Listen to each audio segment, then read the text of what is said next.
আসসালামু আলাইকুম। সম্মানিত সুধীমণ্ডলী, অপরাধীদের বিচার সম্পর্কে আল্লাহ তাআলা কোরআনে কী বলেছেন এই কথাগুলি আমরা আপনাদের সামনে তুলে ধরবো ইনশাআল্লাহ।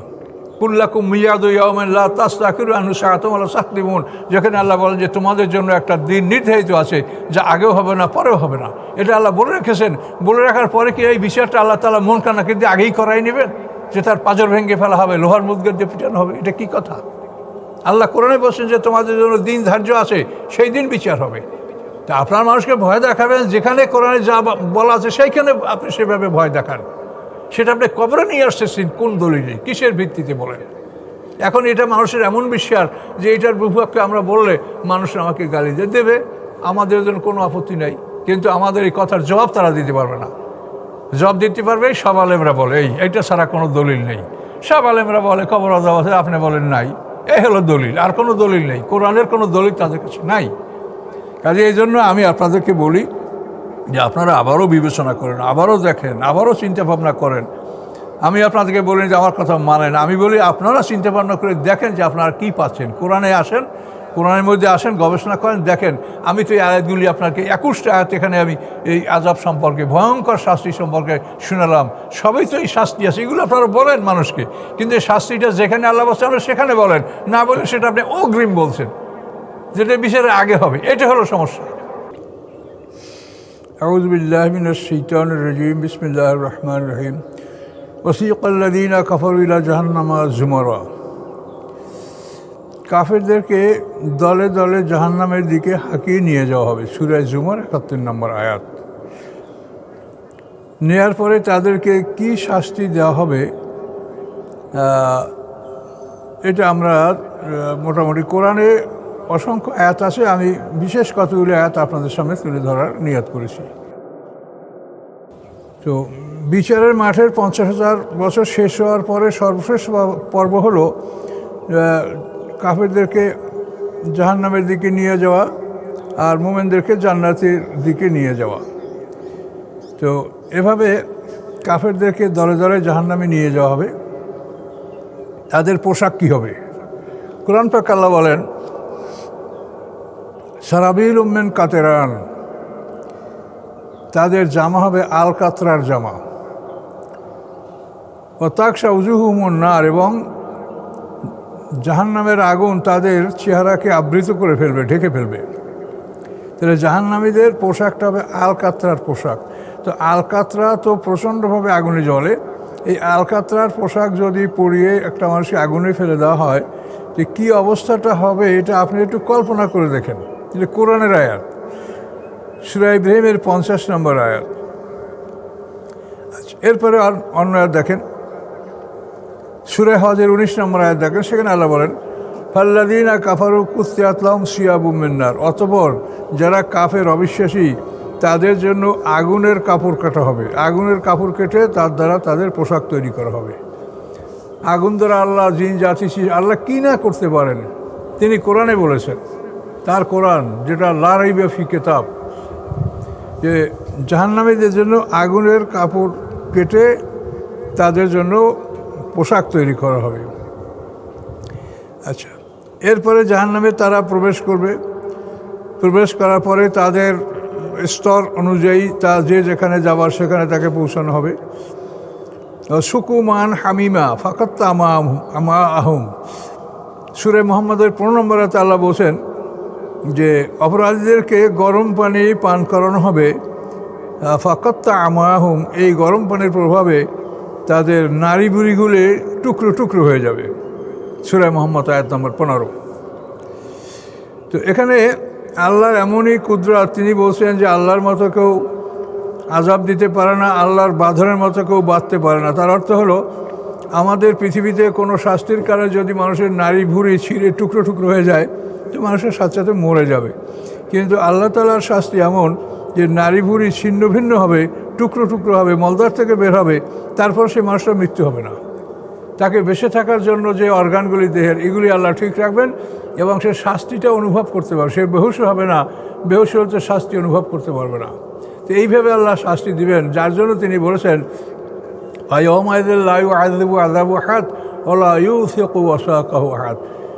সেদিন আল্লাহর শাস্তির মতো আর কেউ শাস্তি দিতে পারবে না, আল্লাহর বাঁধনের মতো কেউ বাঁধতে পারবে না।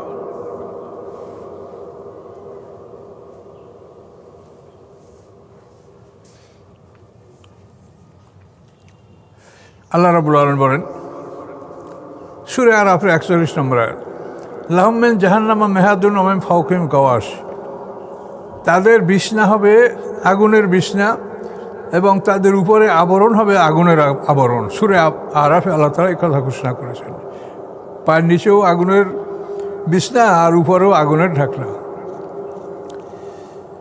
ইন্না আ'তাদনা লিয-যালিমিনা নারান আহাতা বিহিম সুরাতুকুহা, সূরা কাফের ২৯ নম্বর। আল্লাহ বলেন আমি জালেমদের জন্য আগুন প্রস্তুত রেখেছি, এই আগুনের কানাত, এই আগুনের বেষ্টনী,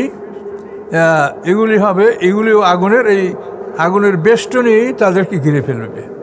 তাহলে তারা দাঁড়াবে আগুনের উপরে, মাথার উপরে আগুনের ঢাকনা এবং বেষ্টনীটা যে কানাত, যেটা চতুর্দিক থেকে বেষ্টনী, সেটা থাকবে আগুনের। সূরা কাহফের ২৯ নম্বর আয়াত। ফাকুবকুবু ফিহা হুমুল গাবুন ওয়া জুলুদু ইবলিস আজমাউন, সূরা শুআরা ৯৪ নম্বর আয়াত। এখানে আল্লাহ বলেন যে সমস্ত অপরাধীদেরকে তাদেরকে আল্লাহ তাআলা উল্টো করে ঝুলিয়ে রাখবে, উল্টোভাবে ঝুলিয়ে তারপরে জাহান্নামে শাস্তি দেওয়া হবে। ফাকুবকুবু ফিহা, তাদেরকে উল্টোভাবে সেখানে লটকানো হবে এবং গাবুন, যারা ভ্রষ্ট, পথভ্রষ্ট, তাদেরকে উল্টোভাবে সেখানে লটকানো হবে। ও জুনুদ ইবলিস আজমাউন, এবং সমস্ত ইবলিস বাহিনীকে এভাবে উল্টোভাবে লটকিয়ে তাদেরকে আগুনে শাস্তি দেওয়া হবে। তো যতগুলি দৃশ্যের কথা আল্লাহ কোরআনে বলেন, এই সবগুলোই কোরআনের কথা সত্য, এতে কোনো সন্দেহ নেই, এগুলো অবশ্যই ঘটবে। আল্লাহ সূরা দোকানে বলেন খুজুহু ফাতিলু ইলা সাওয়াইল জাহিম, আল্লাহ বলবেন ফেরেশতাদেরকে দোজখের খাজানাতে জাহান্নাম, দোজখের যারা রক্ষী তাদেরকে বলবেন যে ওকে ধরো, ওকে জাহান্নামের মাঝখানে আগুনের মাঝ বরাবর ওকে নিয়ে যাও। সূরা দোকানের ৩৭ নম্বর আয়াত। আচ্ছা, আবার দেখেন সূরা হাক্কার ৩০ নম্বর আয়াতে আল্লাহ বলেন খুজুহু ফাগুল্লুহু, ওকে ধরো, ওর গলায় লোহার বেল পরিয়ে দাও। সুম্মাল জাহিমা সল্লুহু, এরপরে জাহিমে তাকে প্রবেশ করিয়ে দাও। সুম্মা ফি সিলসিলাতিন যারুহা সাবুনা যিরান ফাসলুকুহু, তারপর ফেরেশতাদের হাতে ৭০ হাত লম্বা শিকলে তাকে গাঁথো। একথা আল্লাহ আদেশ দেবেন, এটা সূরা হাক্কার মধ্যে আছে। আগুনে গাঁথার পরে তাদেরকে কী করা হবে? ইউসহাবুনা ফিল হামিম সুম্মা ফিন নারি ইউসজারুন, তাকে গরম পানির কুয়ার মধ্যে ওই শিকলে বাঁধা অবস্থায়, ৭০ হাত শিকলে গাঁথা অবস্থায় গরম পানির কুয়ায় নিক্ষেপ করা হবে। সেখানে ফুটে ফুটে তার চামড়াগুলি গলে যাওয়ার পরে তাকে ডাঙ্গায় তুলে তাকে চামড়া পরানো হবে। কুল্লামা নাযাজাত জুলুদুহুম বাদদালনাহুম জুলুদান গায়রা লিয়াযুকুল আযাব, সূরা নিসা। যে যখনই তাদের চামড়াটা গলে শেষ হয়ে যাবে, তখনই তাকে ডাঙ্গায় তুলে আবার নূতন চামড়া পরিয়ে ওই আগুনের কুয়ার থেকে বের করে, গরম পানির কুয়ার থেকে তাকে বের করে আগুনের কুয়ার মধ্যে নিক্ষেপ করা হবে। আগুনের কুয়ায় পুড়ে পুড়ে চামড়াটা নিঃশেষ হয়ে গেলে আবার ডাঙ্গায় তুলে চামড়া লাগিয়ে তাকে গরম পানির কুয়ার মধ্যে নিক্ষেপ করা হবে। এভাবেই তার সাথে এই কর্ম চলতে থাকবে। ইয়াতুফুনা বাইনাহা ওয়া বাইনা হামিমিন আন আর রহমানে, আল্লাহ বলেছেন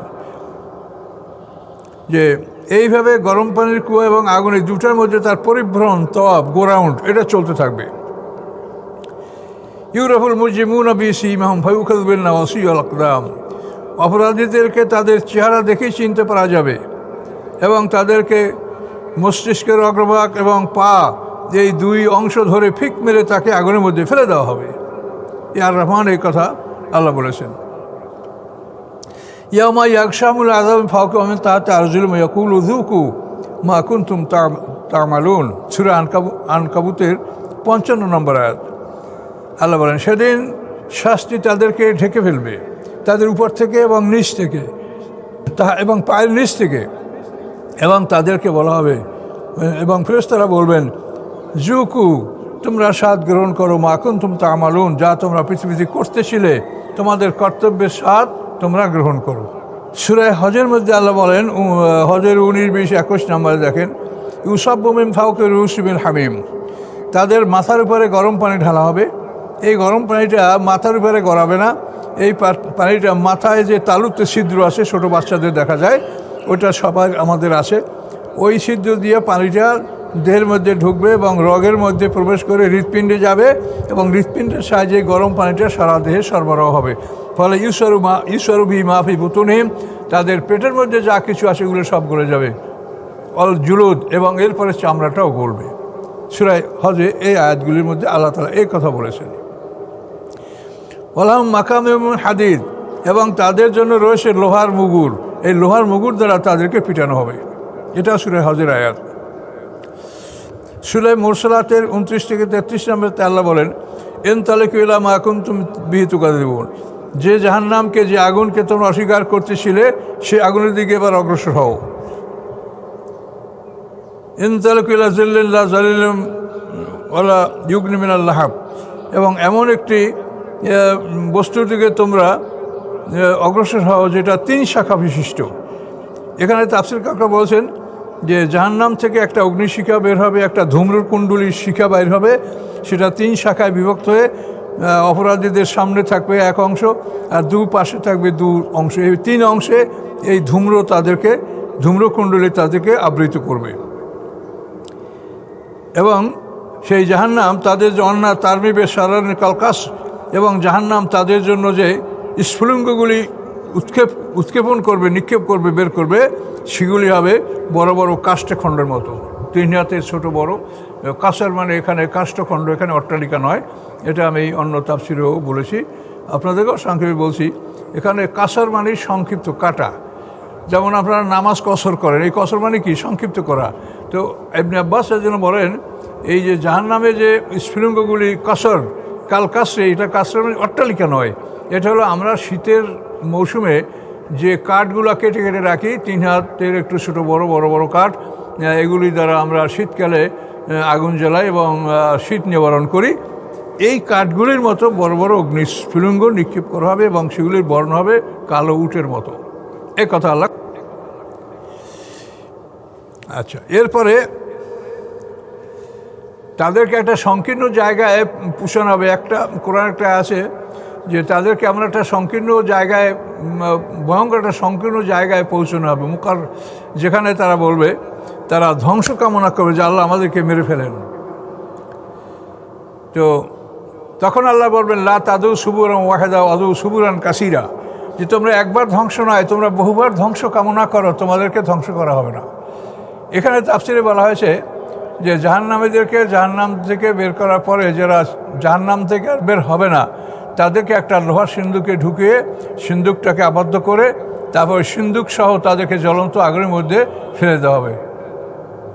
এই সংকীর্ণ স্থানে তাদেরকে এভাবে আগুনের মধ্যে ফেলে দেওয়া হবে এবং তারা জ্বলতে থাকবে এবং তখন তারা ধ্বংস কামনা করবে। আর আল্লাহ বলবেন, একবার নয়, শতবার ধ্বংস কামনা করো, বহুবার ধ্বংস কামনা করো, তোমরা ধ্বংস হবে না, তোমরা এইভাবেই অনন্তকাল শাস্তি ভোগ করবে। অত্যন্ত ভয়ঙ্কর কথা। আচ্ছা, সূরা মুমিনুনের 104 নম্বর আয়াতে বলেন, তালফাহু উজুহাহুন নার, তাদের চেহারাগুলি আগুনে ভুনা করে ফেলবে, ভাজা ভাজা করে ফেলবে। অহম ফিহা কালেহুন, এবং দোজখের মধ্যে তারা বিভৎস চেহারায় অবস্থান করবে। এই বিভৎস চেহারা সম্পর্কে বলা হয়েছে যে মুখমণ্ডলের উপরিভাগ থেকে, অর্থাৎ মুখের যে আমাদের হোঁট, ওষ্ঠ, এই ওষ্ঠের উপরিভাগ থেকে চামড়াটা একেবারে পুড়ে পুড়ে তালু পর্যন্ত এই হাড্ডিগুলো বের হয়ে যাবে।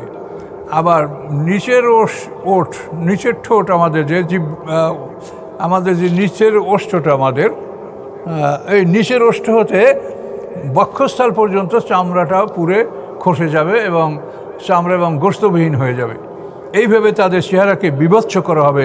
তাই কোরআনে আল্লাহ বলছেন, অহম ফিহা কালিহুন তালফা উজুহাহুন নার, তাদের মুখমণ্ডলগুলি আগুনে ভুনা করে ফেলবে এবং তাদের চেহারাগুলি বিভৎস করা হবে।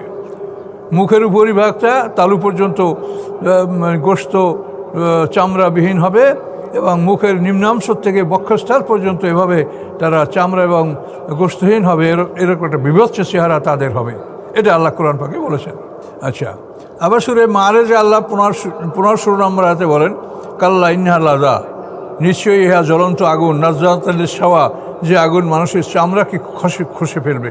চামড়া খসে মানে চামড়া পুরেই খসে যাবে, এভাবে চামড়া নিঃশেষ হয়ে যাবে, শুধু গোস্ত থাকবে। যখন চামড়া খসে যাবে তখন আর সে শাস্তি অনুভব করবে না, তখন আবার তাকে নূতন চামড়া তার শরীরে পরানো হবে। তার কারণ মানুষের বেদনাটা এই চামড়াই অনুভব করে, গোশতে না। এরপরে তাদেরকে খাবার সম্পর্কে আল্লাহ কী বলছেন অপরাধীর, ইন্না সাহাদা জাক্কুমে তোয়ামুল আসিম। এই জাক্কুম গাছ, সেজি গাছ বা ক্যাকটাস, লাকফিন্নির যেটাই আপনি বলেন, ফণিমনসা, এই সেজি গাছ কাঁটাওয়ালা গাছ, অত্যন্ত বিষাক্ত গাছ।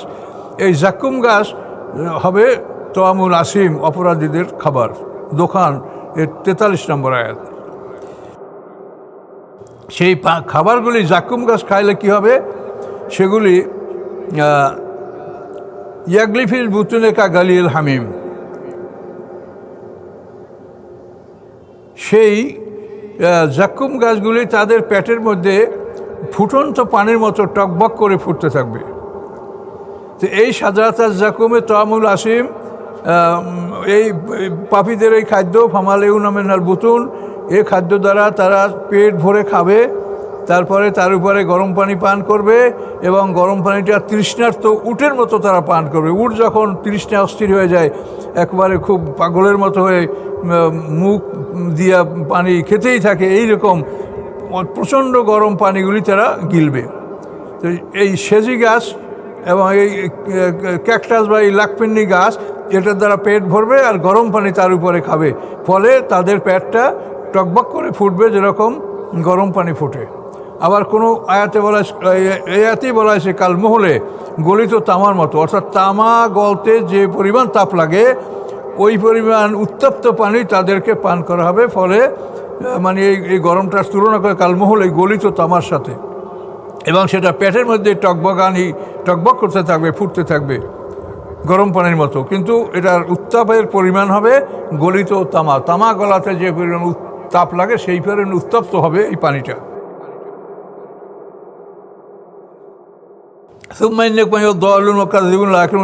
জাক্কুম ফামালেউনা মিনাল বুতুন ফাশারিবুল হামিম ফাশারিবুল আশুরবাল হিম। এ আর দেখেন আল্লাহ বলছেন, হে অপরাধীরা, হে ভ্রষ্টরা, হে বিপদগামীরা, হে মিথ্যা সাব্যস্তকারীরা, তোমরা জাক্কুম গাছ খাবে, তার দ্বারা তোমরা পেট পূর্ণ করবে, এবং তোমরা তার উপরে গরম পানি পান করবে, এবং তোমরা গরম পানি পান করবে তৃষ্ণার্ত উটের মতো। এগুলি সব আল্লাহর কোরআনের ডাইরেক্ট কথা। এভাবে আল্লাহ তাআলা বিচারের পরে অপরাধীদেরকে শাস্তি দেবেন। আল্লাহ আমাদের থেকে মুক্তি দিন। আচ্ছা, তুস্কামে না আইনে না আনিয়া, আল্লাহ বলেন তাদেরকে গরম পানির কূপ হতে পান করানো হবে। লাইসালাম তোয়ামুন ইল্লামেন দরি, তাদের আর কোনো খাদ্য থাকবে না গুল্ম, কাঁটাওয়ালা গুল্ম ছাড়া। দড়ি হলো খারদার দরাক্ত, অর্থাৎ কাঁটাওয়ালা বৃক্ষ, যেটার কাঁটা শুকালে অত্যন্ত ভয়ঙ্কর বস্তুতে পরিণত হয়, যেখানে কোনো পশুরা ভয়তে যায় না। এই দড়ি, এই কাঁটাওয়ালা গুল্ম, এটাকে খাওয়ানো হবে। আল্লাহ লাইসালাম তোয়ামুল ইল্লামেন দরি, তাদের জন্য কোনো খাদ্য থাকবে না এই দড়ি বৃক্ষ, এই কাঁটাওয়ালা গুল্ম ছাড়া অন্য কিছু। সূরা গাশিয়া 5-6 নম্বর আয়াতে এটা আল্লাহ বলেছেন। এরপরে সূরা ইব্রাহিমের মধ্যে আল্লাহ বলেছেন 16 নম্বর আয়াতে, ইউসকাবে মায়েন সদিদ, তাদেরকে পুঁজ পান করা হবে। জাহান্নামীদেরকে মেরে পিটিয়ে তাদের শরীর ক্ষতবিক্ষত করা হবে, এবং তাদের দেহ থেকে যে নির্যাস যে ঝরবে পানিটা, অপবিত্র পানিপোষ, এইগুলি এক জায়গায় একত্রিত করা হবে, এবং সেগুলি উত্তপ্ত করে প্রচণ্ড গরম করে সেই গরম পুঁজগুলি, ইউসকাবে মায়েন সদিদ, এই সদিদ পুঁজ তাদেরকে পান করানো হবে। অমে ওয়ারাইম জাহান্নাম ইউসকাবে মায়েন, সূরা ইব্রাহিম 16 নম্বর আয়াত। তো এখন আপনি গুনে দেখেন, এখানে আমি একে একে 21টা আয়াত আমি এখানে উদ্ধৃত করেছি। এছাড়া কোরআনে আপনারা আরও বহু আয়াত পাবেন, বহু আয়াত এছাড়া আরও বহু আয়াত পাবেন যেখানে আল্লাহ তাআলা অপরাধীদের শাস্তির কথা উল্লেখ করেছেন। কিন্তু এই সমস্ত শাস্তিগুলির কথা উল্লেখ করা হয়েছে, তাদেরকে বিচারের পরে এই শাস্তিগুলি দেওয়া হবে। কিন্তু আমি আপনাদের কাছে জানতে চাই, বা আপনারাও নিজেরাও জানার চেষ্টা করেন, যে মৃত্যু হতে হাসর, এই যে একটা সময়, যেটাকে আল্লাহ বলছেন অমে ওয়ারাহিম বারজাকুন ইলা ইয়াউমি ইউবআসুন, সূরা মুমিনুর 100 নম্বর আয়াতে দেখেন যে মৃত্যুর পরে তাদের সামনে রয়েছে বরজাক, পর্দার জগৎ, পুনরুত্থান পর্যন্ত এই বরজাকের মধ্যে তারা থাকবে। এটা নামই হলো এটা পর্দার আড়ালের জগৎ। এটা সম্বন্ধে খুব ডিটেইল বা খুব বিস্তারিত আমরা বলতে পারবো না। এই যে সময়টা মৃত্যুর থেকে হাসর, এই সময়টার মধ্যে কি হবে এটা কোরআনে এতটুকু বলা আছে। নূহ আলাইহিস সালামের সম্প্রদায় সম্পর্কে বলা আছে, আন্নার ইউরুজাউন আলাইহা গুদুওয়ান ওয়া আশিয়া, সূরা মুমিনের মধ্যে দেখেন যে ফিরআউন সম্প্রদায়কে, ফিরআউন সম্প্রদায়কে বলছে নূহ না, ফিরআউন সম্প্রদায়কে আল্লাহ তাআলা বলছেন আন্নার ইউরুজাউন আলাইহা গুদুওয়ান ওয়া আশিয়া, যে সকাল সন্ধ্যা তাদেরকে তাদের আগুনের ঠিকানাটা দেখানো হবে, এটা আল্লাহ বলছেন। আর এই ব্যাপারে আল্লাহ রাসূল হাদিসের কথা বলেছেন, ইন্না ইযা আহাদাকুম মাতা, নিশ্চয়ই তোমাদের কেউ যদি মারা যায়, উরিজা আলাইহি মাকআদুহু, তার ঠিকানা তার সামনে উপস্থাপন করা হয় বেলগাদাতে রাশি, সকাল এবং বিকালে, সকাল সন্ধ্যায়। ইনকানা মিনাল জান্নাতে ফামিনাল জান্নাহ ওয়া ইনকানা মিনান নারে ফামিনান নার, যদি সে জান্নাতবাসী হয় তাহলে তাকে জান্নাতের ঠিকানা দেখানো হয়, আর যদি সে জাহান্নামী হয় তাকে জাহান্নামের ঠিকানা দেওয়া হয়। এভাবে তাকে বলা হয় হাত্তা ইয়াবআসাকাল্লাহু ফি ইয়াউমিল কিয়ামা, এই ঠিকানায় কিয়ামতের দিন আল্লাহ তাআলা তোমাকে পৌঁছে দিবেন। এটা হলো হাদিস। এই হাদিসটা বুখারী মুসলিম উভয় গ্রন্থে আছে। তো আল্লাহর কোরআন এবং হাদিস দেখেন হুবহু। তো মৃত্যু থেকে মানে পুনরুত্থান পর্যন্ত, কিয়ামতের দিবস পর্যন্ত, দ্বিতীয় জন্ম পর্যন্ত, এটুক ছাড়া কোরআনে আর কোনো বিবরণ নাই। কিন্তু আপনারা এই কবর আযাব নিয়ে যে একটা বিশাল কাহিনী রচনা করেছেন, এটার একটা আয়াতও কি কোরআনে আছে? কোরআনের শাস্তির জন্য এখানে আমি 21টা আয়াত আপনাদের সামনে পেশ করলাম, আরও অনেক আয়াত আছে। কাজেই কবরে যদি থাকতো, মৃত্যুর পর থেকে মানে পুনরুত্থান, দ্বিতীয় জন্ম, এই আমাদের সামনে মৃত্যু, মৃত্যুর পরে বরজাক, বরজাক পরে দ্বিতীয় জন্ম, জন্মের পর দ্বিতীয় জীবন, এটা হলো আমাদের জীবনের দ্বিতীয় 4 অংশ। আর প্রথম 4 অংশ হলো আমাদের প্রথম মৃত্যু, তারপর বরজাক, তারপর জন্ম, তারপর জীবন, যে জীবন আমরা এখন উপভোগ করছি। এই 8টা পর্ব, এটা সম্পর্কে আমি বারবার বলেছি, এটা আপনারা শেখেন। তো এখন আপনারা দেখেন, এখানে তো আমরা গায়ের জোরে কোনো কথা বললে হবে না। সমস্যাটা আপনাদের, সমস্যাটা আমারও। আমি যখন পড়েছি তখনও আমাদেরকে যে আকায়েদ গ্রন্থ পড়া হয়েছে, সেখানে লেখা ছিল যে আযাবুল কবরে হাক্কুন। যে আযাবুল কবরে হাক্কুন, এটা আকায়েদ নাসুবিতে আমরা পড়েছি, এখন যারা ছাত্র তারাও পড়ে। এখন এটা যখন ক্লাসে পড়ানো হয়, শিক্ষকরা পড়ায়, ছাত্ররা পড়ে, তখন তো এটা বিশ্বাস তাদের হবেই যে এটা সত্য। কিন্তু আমরা পড়া শেষ করছি, চাকরি শেষ করছি, গবেষণা শুরু করছি, তখন এগুলো প্রমাণ হচ্ছে যে এই বিষয়টা কোরআনে এভাবে নাই। এখন এইটা আমরা বলার কারণে সমাজে আমরা খুবই মানুষের মন্দ শুনছি, গালি শুনছি, কিন্তু শুনলেও আমাদের উপর দায়িত্ব কোরআন প্রচার করা, কাজে আমরা এটা না বলে পারছি না। আমরা কাউকে বলি না যে আপনি আমার কথা বিশ্বাস করেন, আমি বলি যে আমি দাওয়াতটা আপনাদেরকে পৌঁছিয়ে দিয়েছি, এটি আমার জন্য যথেষ্ট। আমি কাউকে বলবো না যে এইটা আপনি মানেন, আপনি যা ইচ্ছে তাই মানেন, কিন্তু আমার কাজ হলো যে আমার উপরে কোরআন প্রচার করা ফরজ, আমি এটা কোরআন থেকে আপনাদেরকে প্রচার করে দিচ্ছি যে মৃত্যু থেকে দ্বিতীয় জন্ম পর্যন্ত এই 2টা কথা ছাড়া আপনি কোথাও পাবেন না। অনেকে আবার বলেন সূরা ইব্রাহিমের 27 নম্বর আয়াত দ্বারা, যেখানে বলা হয়েছে ইউসাব্বিতুল্লাহুল্লাযীনা আমানু বিল কওলি সাবিতি ফিল হায়াতিদ দুনিয়া ওয়া ফিল আখিরাহ, এইখানে এই আয়াত দ্বারা বলেন যে কবর আযাব আছে। আপনারা একটু আয়াতটা পড়েন, আল্লাহর রাস্তায় দেখেন, ইউসাব্বিতুল্লাহুল্লাযীনা আমানু বিল কওলি সাবিতি, প্রতিষ্ঠিত রাখেন আল্লাহ তাআলা মোমেনদেরকে প্রতিষ্ঠিত বাক্যের মাধ্যমে। এই প্রতিষ্ঠিত বাক্যটা হচ্ছে লা ইলাহা ইল্লাল্লাহ। এই বাক্যের মাধ্যমে মোমেনদেরকে আল্লাহ প্রতিষ্ঠিত রাখবেন ফিদ দুনিয়া ওয়াল আখিরাহ, দুনিয়ায় এবং পরকালে। এখন আমরা আসি, এটা হলো দুনিয়া, এখানে আসি, এটা দুনিয়া আমাদেরকে ওই কালেমায় আমাদেরকে প্রতিষ্ঠিত রাখবে, ওই কালেমাই আমাদের জীবনের সব কিছু নিহিত রয়েছে ওর মধ্যে। আর পরকাল যখন আমরা দ্বিতীয় জীবনে যাব, সেখানে এই কালেমার বদৌলতে আমরা জান্নাতের নিয়ামত, পুরস্কার, আমরা এগুলি সব লাভ করব।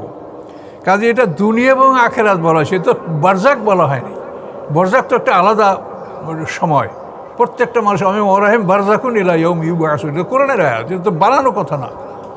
তাহলে এই বারজাকে যে শাস্তি হবে, এমন একটা আয়াত সারা কোরআনে আপনারা খুঁজে পাবেন না। এই যে আমি বলছি, দেখেন কোরআন তো আপনার আমার সবার জন্য, কিন্তু আপনারা কবর আযাবের নামে যে একটা মানে অধ্যায় রচনা করেছেন, তো এটা একটা বিরাট ব্যাপার। এটা কি সমস্যা আছে, সেটা হলো এটা কোরআনের খেলাফ চলে যাচ্ছে। কোরআনে আল্লাহ বলছে যে সানুয়াযিবু মাররাতাইনি সুম্মা ইউরাদ্দুন ইলা আযাবিন আযীম। আল্লাহ বলছেন আমি তাদেরকে 2বার শাস্তি দেব, দুনিয়ায় এবং বরজাকে। বরজাকের শাস্তি হলো যেটা বলা হলো এটা, এবং যখন কিয়ামত কায়েম হবে তারপরে তাদেরকে কঠিন শাস্তি দেওয়া হবে। সুম্মা ইউরাদ্দুনা আযাবে না, বড় শাস্তিতে ফিরিয়ে আনা হবে বিচারের পরে তৃতীয়বার। আর ফেরাউন সম্প্রদায়ের সম্পর্কে আল্লাহ বলছেন আদখিলু আলা ফেরাউন আসাদ্দিল আযাব, অর্থাৎ তাদেরকে সকাল সন্ধ্যা যে তাদের আগুনের ঠিকানাটা দেখানো হবে, এটা হলো তাদের বরজাকের শাস্তি। এবং ওয়াইয়ামা তাকুমুস-সা, যেদিন কিয়ামত কায়েম হবে, আদখিলু আলা ফেরাউনা আসাদ্দিল আযাব, আল্লাহ বলেন সেদিন ফেরেশতাদেরকে আল্লাহ বলবেন যে ফেরাউন সম্প্রদায়কে কঠিন শাস্তির মধ্যে ঢুকাও। তো কঠিন শাস্তি হবে তো বিচারের পরে, আর বিচারের আগে তো আমরা হাজতখানায় সবাই মানে কাস্টডিতে আসি। এখানে এই কাস্টডি থাকায় এখানেও ক্লাস আছে, ডিভিশন আছে। এখানে আল্লাহ তাআলা যারা অপরাধী তাদেরকে সিজদিন মানে কারাগারে সংরক্ষণ করবেন, আবার যারা ভালো তাদেরকে ইনলিন সংরক্ষণ করা হবে। এগুলি আমরা এগুলো পাচ্ছি। কিন্তু আপনি এই মৃত্যু থেকে দ্বিতীয় জন্ম পর্যন্ত কোনো আয়াত কি কোরআনে আছে? কবর কথাটা কোরআনে 7 বার আসে, কোথাও কি আছে যে কবরে আযাব হবে? কোথাও কি মন কান্নাকিরের নাম আছে বলেন? এগুলি আবিষ্কার করে আমাদেরকে অতি গোপনে একটা শিরকের মধ্যে ঢুকানো হচ্ছে যে হায়াত ও মওয়াতের মালিক আল্লাহ। মৃত্যু কার্যকর করার জন্য ফেরেশতা আছে, মালাকুল মউত, তারা নাজিয়াত, তারা নাশেতাত, এগুলি সব কোরআনে বলা আছে। তো মন কান্নাকিরের নামটা কোথায় আছে? কোথাও নাই। তাহলে এগুলি নিয়ে আমরা একটা যদি অধ্যায় রচনা করি এবং যদি কোরআনের খেলাফ হয়, তাহলে আমরা কী করে সেটা মানতে পারি? কোরআনে পরিষ্কারভাবে আল্লাহ বলেছেন প্রত্যেকটা মানুষের 2টা মরণ, 2টা জীবন। কাজে আমাদের সামনে এখন আমরা পৃথিবীতে আমাদের সামনে একটা মরণ, এই হলো আমাদের দ্বিতীয় মরণ। আর প্রথমে আমরা মৃত্যু অবস্থায় ছিলাম, যেটা আল্লাহ বলেন সূরা বাকারা 28 নম্বর আয়াতে, কাইফা তাকফুরুনা বিল্লাহি ওয়া কুনতুম আমওয়াতা। এই মৃত্যু হলো আমাদের জীবনের প্রথম পর্ব। মৃত্যুর পরে বরজাক, বরজাক পরে জন্ম, জন্মের পরে জীবন, এ হলো আমাদের 4টি পর্ব। আবার এই জীবনের সামনে মরণ, মরণের পরে বরজাক, বরজাকের পরে জন্ম, জন্মের পরে দ্বিতীয় জীবন। এই হলো মানুষের জীবন, এটা কোরআন দ্বারা প্রমাণিত। কিন্তু আপনি যদি মন কান্নাকে জীবিত করবে, সওয়াল জবাব করবে, তাহলে তো 3টা জীবন 3টা মরণ হয়ে যায়, কোরআনের খেলাফ হয়ে যায়। সেই জন্য তো আমরা এগুলো বলছি। হাদিস যদি কোরআনের খেলাফ না হয়, তো আপনি সে হাদিস শতবার মানেন, বলেন, কোনো আপত্তি নেই। তো এখন আপনাদের সাথে এটা ঝগড়া তর্কের জন্য নয়, আমার কোরআন প্রচার করা প্রত্যেকটা আলেমের জন্য ফরজ। এটা আল্লাহ সরাসরি কোরআনে বলেছেন, ইয়া আইয়ুহার রাসূল বাল্লিগ মা উনজিলা ইলাইকা মির রাব্বিক, সূরা মায়েদার মধ্যে রাসূলকে বলেছেন যে আপনার প্রতি যে অবতীর্ণ হয়েছে এটা আপনি প্রচার করুন। রাসূলের পরে আমরা সুম্মা আওরাসনাল কিতাব, আমাদেরকে আল্লাহ আসমানি কিতাব ওয়ারিস বানিয়েছে। আল্লাহ রসুলও বলেছেন আর উলামা ওয়ারাসাতুল আম্বিয়া। কাজেই রাসূলের পর যে কাজটা ফরজ ছিল প্রচার করা কোরআন, সেটা আমাদের উপরে ফরজ। কাজে আমি সেই ফরজ প্রচার হিসেবে আপনাদেরকে বলছি যে কোরআনে এই আছে। আপনারা দেখেন, আপনারা যদি বাইরে কোনো কথা রচনা করেন, আপনারা মানুষকে ভয় দেখান, ভয় দেখায় তো আল্লাহ বলছে। মুহাম্মদ সাল্লাল্লাহু আলাইহি ওয়াসাল্লাম তো বাশীরা ওয়া নাযীরা, তিনি সুসংবাদদাতা, ভয় প্রদর্শনকারী। ভয় তো আপনারা দেখাবেন, কিন্তু সেটা দেখাবেন যেটা কোরআনে আছে, যেখানে আছে সেখানের কথা বলেন। সেটা না বলে আপনারা অগ্রিম বলছেন কেন? কবরে তো এগুলো হবে না। বিচারের পরে এই শাস্তিগুলি সব কোরআনে আল্লাহ বলেছে। তো বিচারের আগে এই শাস্তিটা আপনারা আবিষ্কার করেন, এই অধ্যায় রচনা করেন, তারা সম্পূর্ণ কোরআনের খেলাফ চলে যাচ্ছে। আল্লাহ একটা দিন ধার্য করে সেই দিনের আগেই কি বিচার করবেন? আল্লাহ একটা দিন ধার্য করে রেখেছেন, কুল্লাকুম মিয়াদু ইয়াউমিন লা তাসতাখিরু আনহু সাআতুন ওয়া লা তাসতাকদিমুন। যেখানে আল্লাহ বলেন যে তোমাদের জন্য একটা দিন নির্ধারিত আছে, যা আগেও হবে না, পরেও হবে না। এটা আল্লাহ বলে রেখেছেন। বলে রাখার পরে কি এই বিচারটা আল্লাহ তাআলা মন কান্নাকে দিয়ে আগেই করাই নেবেন যে তার পাঁজর ভেঙে ফেলা হবে, লোহার মুদ্গর দিয়ে পিটানো হবে? এটা কি কথা? আল্লাহ কোরআনে বলছেন যে তোমাদের জন্য দিন ধার্য আছে, সেই দিন বিচার হবে। তা আপনার মানুষকে ভয় দেখাবেন, যেখানে কোরআনে যা বলা আছে সেইখানে আপনি সেভাবে ভয় দেখান। সেটা আপনি কবরে নিয়ে আসতেছেন কোন দলিলে, কিসের ভিত্তিতে বলেন? এখন এটা মানুষের এমন বিশ্বাস যে এটার বিপক্ষে আমরা বললে মানুষ আমাকে গালি দেবে, আমাদের জন্য কোনো আপত্তি নাই। কিন্তু আমাদের এই কথার জবাব তারা দিতে পারবে না। জবাব দিতে পারবে সব আলেমরা বলে এইটা ছাড়া কোনো দলিল নেই। সব আলেমরা বলে কবর আযাব আছে, আপনি বলেন নাই। এই হলো দলিল, আর কোনো দলিল নেই। কোরআনের কোনো দলিল তাদের কাছে নাই। কাজে এই জন্য আমি আপনাদেরকে বলি যে আপনারা আবারও বিবেচনা করেন, আবারও দেখেন, আবারও চিন্তা ভাবনা করেন। আমি আপনাদেরকে বলি যে আমার কথা মানেন, আমি বলি আপনারা চিন্তা ভাবনা করে দেখেন যে আপনারা কী পাচ্ছেন। কোরআনে আসেন, কোরআনের মধ্যে আসেন, গবেষণা করেন, দেখেন। আমি তো এই আয়াতগুলি আপনাকে 21টা আয়াত এখানে আমি এই আযাব সম্পর্কে, ভয়ঙ্কর শাস্তি সম্পর্কে শুনালাম। সবই তো এই শাস্তি আছে, এগুলো আপনারা বলেন মানুষকে। কিন্তু এই শাস্তিটা যেখানে আল্লাহ বলছে আমরা সেখানে বলেন, না বলে সেটা আপনি অগ্রিম বলছেন, যেটা বিচারের আগে হবে। এটা হলো সমস্যা। কাজেই কোরআন প্রচারের দায়িত্ব হিসেবে আমি এই কথাগুলো বলে আমার বক্তব্য শেষ করছি। আমালাই নীলাল বালাক। আসসালামু আলাইকুম রহমতুল্লাহ ওবরাকাতুহ।